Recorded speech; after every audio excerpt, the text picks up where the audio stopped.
சென்னையில் அண்ணா பல்கலைக்கழகம் லயோலா கல்லூரி ராணி மேரி கல்லூரியில் பலத்த பாதுகாப்புடன் வாக்குப்பதிவு இயந்திரங்கள் வைக்கப்பட்டுள்ளன. இதுகுறித்து நமது செய்தியாளர் அன்பழகன் வழங்கும் தகவல்களை தற்போது கேட்கலாம். அன்பழகன் வணக்கம். நேற்றைய தினம் தமிழகம் முழுவதும் 234 சட்டமன்ற தேர்தல்களுக்கான வாக்குப்பதிவு நடைபெற்றது. அதனைத் தொடர்ந்து சென்னையில் 3 இடங்களை தவிர்த்து வேறு எத்தனை இடங்களில் வாக்கு எண்ணும் மையங்கள் அமைக்கப்பட்டிருக்கிறது? இது பற்றிய விவரங்கள் என்ன? அங்கு கூடுதலாக என்ன பாதுகாப்பு ஏற்பாடுகள் செய்யப்பட்டிருக்கிறது பற்றிய விவரங்களை சொல்லுங்க.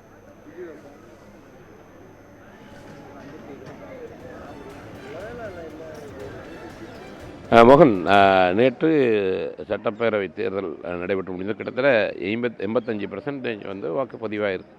இந்த சொல்லலாம், அந்த வாக்கு எண்ணிக்கைங்கிறது ரொம்ப முக்கியம். வாக்கு எண்ணக்கூடிய அந்த வாக்குப்பதிவு செய்யப்பட்ட இயந்திரங்கள் தான் முக்கியமாக. சென்னையை பொறுத்த வரைக்கும் 3 இடங்கள் தான். நீங்கள் சொன்னது போல் அண்ணா பல்கலைக்கழகம், அதே போல் நான் இருக்கக்கூடிய பகுதி ராணிமேரி கல்லூரி, அதே போல் லயோலா கல்லூரி. இந்த இடங்களில் தான் அந்த சென்னையை சுற்றி இருக்கக்கூடிய இந்த 16 சட்டமன்ற தொகுதிக்கான அந்த வாக்குகள் எண்ணும் பணி இங்கே தான் நடைபெறும். அதுக்கான இப்போ வந்து அந்த இயந்திரங்கள்லாம், வாக்கு இயந்திரங்கள்லாம் அந்த இங்கே வச்சுருக்காங்க. அதுக்கான பாதுகாப்பு ஏற்பாடுகளில் தான் நம்ம பார்த்துட்ருக்கோம். குறிப்பாக வந்து 5 அடுக்கு பாதுகாப்பு, எப்போவுமே 5 அடுக்கு பாதுகாப்பு இருக்கும். இப்போ வந்து இங்கே அதுக்கான ஏற்பாடுகள், குறிப்பாக ஒவ்வொரு இந்த சுழற்சி முறையில் தமிழக காவல்துறையினர் சுழற்சி முறையில் வந்துட்டு போவாங்க.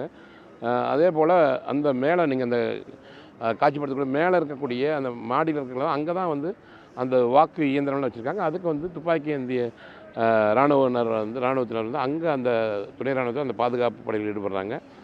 அதே போல் எங்கெங்கு எந்தெந்த தொகுதி, இங்கே வந்து பார்த்தோம்னா ஆர்கே நகர், ராயபுரம், துறைமுகம், சேப்பாக்கம் உட்பட இங்கே ஒரு 5 தொகுதிகள் இருக்கும். இங்கே இந்த தொகுதிகளுக்கு வந்து எங்கெங்கே எந்தெந்த இடத்துல எண்ணுவாங்கன்னு அதற்கான ஒரு அறிவிப்பு பலகையும் வெளியே வச்சுருக்காங்க.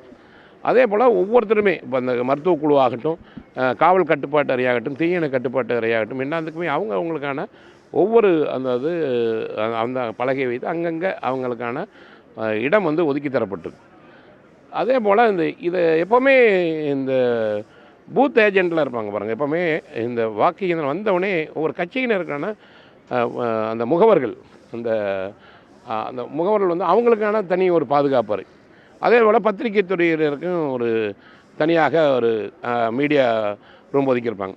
இப்படி தொடர்ந்து அனைத்து துறையினருக்கு இப்போ நம்ம இருக்கக்கூடிய இதே போல் தூய்மை பணியில் ஈடுபடக்கூடியவர்களும் நம்ம பார்க்கலாம். தூய்மை பணியில் ஈடுபடக்கூடிய அவங்களும் ரொம்ப முக்கியம். ஏன்னா இங்கே இருக்கக்கூடிய இப்போ காவலர்களாகட்டும், மற்றவர்களாகட்டும், இங்கே இருக்கக்கூடிய அந்த ஒரு எல்லாமே வந்து இங்கே பணிபுரிஞ்சிட்டு இருக்கும்போது அவங்க சாப்பிடுவாங்க. அப்படி அந்த குப்பைகள் அகற்றுவதாகட்டும், பல்வேறு பணிகளை தூய்மை செய்வதற்காக தூய்மை பணியாளர்களுமே அவங்களும் சுழற்சி முறையில் இங்கே இருக்காங்க. ஒவ்வொரு குழுவுமே அவங்களுக்கான என்னென்ன வேலை எப்படி பண்ணணும்.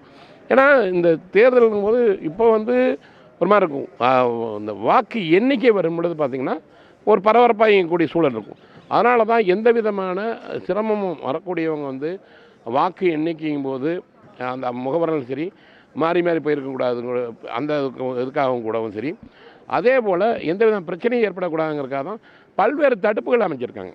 வந்து ஒவ்வொருவருமே இங்கே நம்ம நுழையிறதுக்கு முன்னாடியே எல்லாமே தீவிரமாக கண்காணிச்சுட்டு உள்ளே அனுப்புவாங்க. அதுக்கான குறிப்பிட்ட அடையாள அட்டை இருந்தால் மட்டும்தான் உள்ளேயே வர முடியும். இந்த சூழலில் தான் இங்கே இருக்கக்கூடிய பாதுகாப்பு. இங்கே எப்படியோ சென்னையை பொறுத்த வரைக்கும் 3 இடங்களில் எப்படி எடுத்துறாங்களோ அது வரும் மாவட்டத்தில் வந்து அவங்க குறிப்பிட்ட இடங்களை கொடுத்துருப்பாங்க.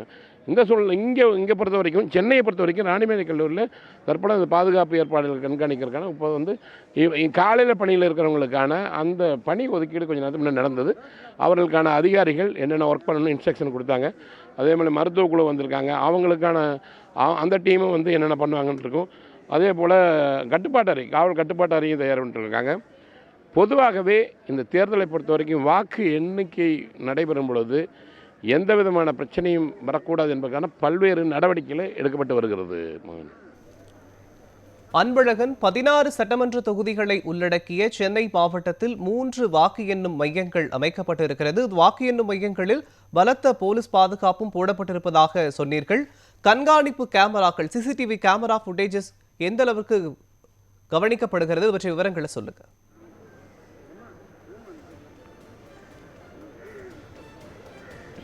அதான் இப்போ தான் அந்த ஏற்பாடு பண்ண அதான் காவல் கட்டுப்பாட்டு அறையில் அதுக்கு தான் அவங்க வந்து ஒவ்வொரு கட்டுப்பாட்டு அறைக்கு அங்கே எல்லாமே இந்த சிசிடிவி கேமராவை தான் பொறுத்திருக்காங்க. நீங்களும் அந்த காட்சியில் பார்க்குறேன், பல்வேறு இடங்களில் சிசிடிவி கேமராக்கள் பொருத்தப்பட்டிருக்குது. இப்போ அந்த காவல்துறை நேராக நம்ம அந்த ஒளிப்பதிவு கலை காட்சிப்படுத்தியிருக்கார். பார்த்தீங்கன்னா அந்த மாடிக்கு அருகில் பார்த்தீங்கன்னா அந்த அந்த வழியாக இருக்கக்கூடிய மேலே இருக்க அந்த வாக்கு அந்த வாக்கு இயந்திரங்கள் வைக்கக்கூடிய அந்த இடத்துலையும் சரி முழுவதுமாகவே இங்கே இருக்கக்கூடிய என்ட்ரன்ஸ்லேருந்து, அதாவது உள்ளே நுழையக்கூடிய நுழைவாயிலிருந்து முழுவதுமாகவே கண்காணிப்புக்கு அந்த கேமராக்கள் பொருத்தப்பட்டிருக்குது. இது இவங்க இன்றைக்கி செக் பண்ணி கூடுதலாகவும் படுத்துவாங்க. ஏன்னா இது ஒரு வாக்கு எண்ணிக்கையின் போது பார்த்திங்கன்னா முழுவதுமாகவே எல்லா வேலையும் பண்ணிடுவாங்க கிட்டத்தட்ட. இப்போது என்னென்ன அதுக்காக தான் அவங்களுடைய அந்த அதற்கான எங்கெங்கே போடணும் அப்படிங்கிற பல இடங்களில் போட்டிருந்தாலும் கூட மீண்டுமே அது குறித்தான தகவல் நம்ம கேட்டுக்கிறோம். ஏன்னு கேட்டால் எவ்வளவு எவ்வளவு அந்த நம்ம சிசிடிவி கேமரா பொருத்தப்பட்டிருக்குது அப்படின்ட்டு இது குறித்தான முழு விவரங்களும் நம்ம சென்னை மாநகர ஆணையர் மற்றும் இந்த சென்னையில் தேர்தல் நடத்தும் அலுவலர்கிட்ட நம்ம கேட்டுக்கிறோம். அதுக்கான முழு தகவல் நம்ம வாங்கி அடுத்த நம்ம செய்தியில் நம்ம சொல்ல போகிறோம். குறிப்பாக பார்த்தோம்னா பல இடங்களில் நிறைய இடங்களில் தவறு நடந்தது. நேற்றே பார்த்திங்கன்னா வாக்குச்சாவடியில் பொறுத்த வரைக்கும் பல இடங்களில் சிசிடிவி கேமரா இல்லாமல் இருந்தது. சில இடங்களில் சரியான பாதுகாப்பு இல்லாமல், அதாவது குடிநீர் வசதி இல்லாமல் இருந்தது. நிறைய பிரச்சனைகள் இருந்தது. மருத்துவ குழுவுக்கு இடமே அதை ஒரு டேபிளும் கூட போடாமல் கூட இருந்தாங்க. இந்த சூழலில் தான் இந்த வாக்கு எண்ணிக்கையின் போது எந்த விதமான தவறு நடந்துக்கூடக்கூடாதுங்கிறதுக்காக தான் ஏற்பாடுகள் பண்ணிகிட்டு இருக்காங்க. நீங்கள் சொன்னது போல் அது முழு விவரத்தையும் நம்ம கேட்டுட்டு அடுத்த செய்திகளை மக்களுக்கு தெரிவிப்போம். என்னென்னா எவ்வளவு அந்த சிசிடிவி கேமரா பொருத்தப்பட்டிருந்தது, ஏன் இந்த வாக்குச்சாவடியில் இந்த பிரச்சனை இருந்தது, முழுக்க என்னென்ன தவறுகள் ஏற்பட்டது. ஏன்னா நிறைய விஷயங்கள் நம்ம நேரத்தே பார்த்தோம்.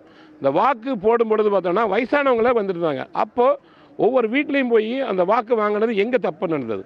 அப்போ ஏன் வயசானவங்களும் இங்கே வெயிலில் ஓட்டு போட வந்தாங்க. வாக்குச்சாவடி இல்லம் தேடி போய் வாக்கு செய்ய சூழலில் நேற்று பார்த்தோம்னா வயசானவங்கள்லாம் வாக்கு செலுத்திட்டு இருந்தாங்க. ஸோ அதனால் எந்த அளவுக்கு என்னென்ன தவறுகள் நடந்ததுங்கிறது கண்டிப்பாக செய்தியாளர் சந்திப்பில் நம்ம கேட்க போகிறோம். இப்பொழுது நம்ம இந்த கட்டுப்பாட்டு அறிவிப்பத்தோடு நீங்கள் சொன்னது போல் அந்த சிசிடிவி கேமராக்கள் எவ்வளவு இருக்குது, அந்த மாதிரி விவரங்களையும் முழு விவரங்களையும் தருவதாக சொல்லியிருக்காங்க. அன்பழகன், 16 சட்டமன்ற தொகுதிகளை உள்ளடக்கிய சென்னையில் அனைத்து வாக்குப்பதிவு இயந்திரங்களும் அந்த வாக்கு எண்ணும் மையங்களுக்கு சென்று சேர்க்கப்பட்டிருக்கிறதா? மேலும் வாக்கு எண்ணிக்கை நடைபெறும் போது வாக்கு எண்ணிக்கையை அறிந்து கொள்வதற்காக LED ஸ்கிரீன் போன்ற சிறப்பம்சங்களை மேற்கொள்வதற்கான நடவடிக்கைகள் மேற்கொள்ளப்படுகிறதா? இது பற்றிய விவரங்களை சொல்லுங்க.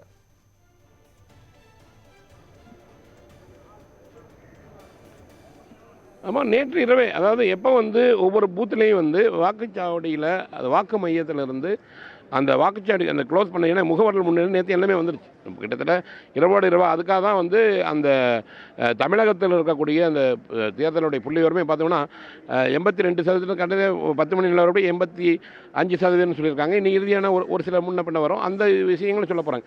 அதனால் எல்லா வாக்குச்சாவடியிலிருந்து எல்லா வாக்கு இயந்திரங்களுமே இங்கே அந்த நம்ம சொல்லக்கூடிய இந்த 3 இடங்கள், அண்ணா யூனிவர்சிட்டி ஆகட்டும், லயோலா கல்லூரி ஆகட்டும், குயின் மேரிஸ் கல்லூரி ஆகட்டும், இந்த இடங்களில் அந்த வாக்கு இயந்திரங்கள் எல்லாமே வரப்பட்டதை இங்கே அதுக்காக தான் அந்த பாதுகாப்பு ஏற்பாடுகள் முழுவதுமாக இங்கே வந்திருக்கு. அதனால் அந்த பாதுகாப்பு ஏற்பாடு நடக்கும். நீங்கள் சொன்னது போல் அந்த தேர்தல் நேரத்தில் பார்த்தோம்னா பொதுவாகவே வெளியே வச்சுருக்க மாட்டோம். அந்த மீடியா சென்டர்னு ஒன்று இருக்கும். அங்கே தான் முழுவதுமாகவே தகவல்களை அதுக்கான நம்ம இந்த நிறைய ஒரு LED அந்த ஸ்க்ரீன் இருக்கும். LED ஸ்க்ரீனை விட முதல்ல எல்லா தொலைக்காட்சியும் வச்சுருப்பாங்க. அங்கே தான் மீடியா ரூமில் தான் அந்த இது பண்ணுவாங்க. இந்த முறை நம்ம நீங்கள் சொன்னது போல் செய்தியாளர் சந்திப்பில் கேட்போம். ஏன்னா பொதுவாக மக்கள் அறிந்து கொள்வதற்காக எந்த மாதிரியான, அதாவது முகவர்கள் மற்றவர்கள் அறிந்து கொள்வதற்காக எந்த மாதிரியான ஏற்பாடுகள் செய்கிறாங்கிற விஷயத்தை இது வரைக்கும் அந்த ஏற்பாடுகள் இன்னும் பண்ணல. இங்கே நம்ம நிற்கக்கூடிய பகுதியில் அது அந்த மாதிரியான ஒரு விஷயங்கள் இருக்கிறது என்ன எது குறித்து அந்த பணி குறித்து, ஏன்னா நெருங்க தான், அதாவது அந்த கவுண்டிங் அப்போ தான் அந்த மாதிரி விஷயங்கள் பண்ணுவாங்க. அந்த LED பொருத்தக்கூடிய பணியை தற்போது வரை அதுக்கான ஏற்பாடுகள், அவங்க அறை எங்கே இருக்குது, அந்த தூய்மை பணி, அந்த பாதுகாப்பு ஏற்பாடுகள் எந்த அளவுக்கு பண்ணணும், அது குறித்தான நடவடிக்கை தான் நடந்துட்டு இருக்குது. மோகன், சென்னையில் உள்ள வாக்கு எண்ணும் மையங்களான அண்ணா பல்கலைக்கழகம், லயோலா கல்லூரி மற்றும் ராணிமேரி கல்லூரியில் வாக்கு எண்ணும் மையத்தில் பலத்த போலீஸ் பாதுகாப்பு ஏற்பாடுகள் செய்யப்பட்டிருப்பது தொடர்பான விவரங்களையும் அங்கு மேற்கொள்ளப்பட்டிருக்கும் நடவடிக்கைகள் தொடர்பான விவரங்களையும் வழங்கியதற்கு நன்றி அன்பழகன்.